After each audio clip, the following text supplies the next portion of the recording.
Welcome. In this video I will show you how to toggle keyboard backlight on DELL Latitude 7410 laptop.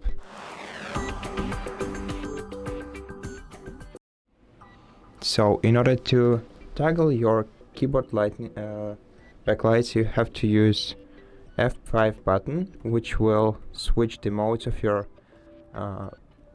backlights from turning it off to the low brightness to high brightness, and then off again. And if F5 button by itself isn't working for you, you have to press it along with the Fn button, which is located next to your Windows button.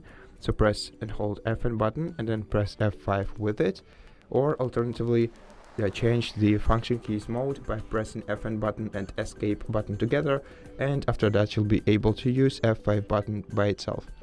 And so that's basically it. Thank you for watching this video. If you liked it, please consider subscribing to our channel, leave us a like and a comment below, and I'll see you in the next one.